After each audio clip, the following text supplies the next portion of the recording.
It is a beautiful day out here. We don't always have visibility like this with no motion to speak of. Y'all picked a great day to come out. But let me just emphasize something the captain did say. We all have our tolerances for motion. If you do start feeling a little bit queasy, the first thing to do is stop looking down into the viewing well. Odds are that's what's causing the problem. If you'll just look out a window, find the horizon, take a nice deep breath or two, but that'll probably go away. Now, if it doesn't work out that way, if you make your way to the back of the boat there, Zach and Christina in the blue shirts have tricks up their sleeve. They can help you with any discomfort that you might feel. Okay, now let me give you an overview of what we're looking at, because looks can be deceiving. On both sides, we have seen these large rocky structures. This is what people mean when they say the reef. And it is rock. It is 100% limestone, way out here in the middle of the ocean. And if you got really close to that limestone, say if you were a diver, you would see that the surface of that rock is covered with these tiny little dots. They're about the size of a match head or a pencil eraser. And if you got close to one of the dots, you'd see each one is an upside down jellyfish. And there's just thousands of them down here. They're packed in there tighter than parrot heads at a Jimmy Buffett concert. Now, we can't see them, they're too far away, or they're too small, either way you want to look at it. But they're little jellyfish, they have little tentacles sticking up into the water. These guys are called coral polyps, and they are a living, breathing marine animal. They inhale oxygen, exhale carbon dioxide, just like you and me. And they're not sitting on top of that limestone, they're actually embedded into the limestone. Now the reason they're embedded into it is those little guys made all of the rock that you see.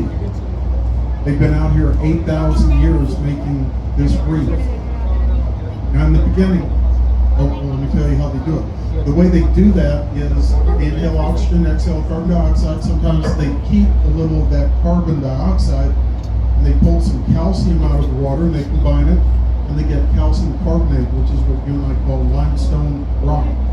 They make rock. They surround themselves with a little bit of rock, like a cup of protection, because they are just a squishy little jellyfish.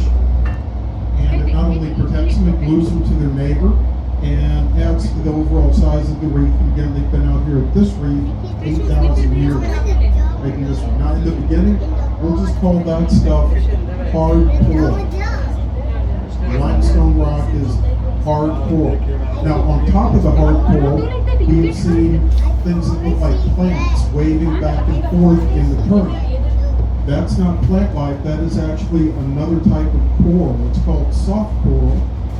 Same coral polyp, but instead of surrounding itself with limestone, which will leave it rigid and stiff, it excretes a little protein, kind of like your hair or your fingernail. So it's more flexible and grows in different structures we call colonies down there. So that's the soft coral. So the rocks are hard coral, things that look like plants are soft coral. Now the fish that typically show up, we've already had some over here on this side. The yellowtail snapper, we've seen a lot of those today. This is easy to pick out. This fish is about 1 foot in length and a very bright yellow tail. There's one down there. The other favorite today is a sergeant major, and one just swam by. There's another one. Sergeant majors are smaller. They're about the size of my hand or even smaller than that, and their entire body is yellow and black stripes. It looks like part of military uniforms. So that's a sergeant major. Do we have any Nemo fans? Yeah, we don't have Nemo. We do have Dory though. Dory lives here. If you remember Dory, that blue fish, pretty blue, about the size of my hand. She'll have a yellow dot back by her tail. She's called the blue tang. So we do have Dory. And I hope we get to see a parrotfish. We've seen 3 or 4 today. Parrotfish, we have a lot of different species. You can tell it's a parrotfish because it's about the biggest fish we see. It's about 1 to 2 foot, maybe even 2.5 foot in size, and very brightly colored, tropical colors, reds, blues, yellows, greens. Now they have a very important role I hope we get to tell you about later on, but anyhow, that is a parrotfish. Now, The fish are easy to see when they're on top of the hard coral, especially today. But keep in mind, most of the fish that come out here too high. They don't want to be eaten. So they're going to be in the shadows, the nooks, the crannies, underneath a ledge. We did even see a Goliath grouper today. So we're talking about a fish that is 300-400 pounds. Great big fish. So keep your eyes open for that.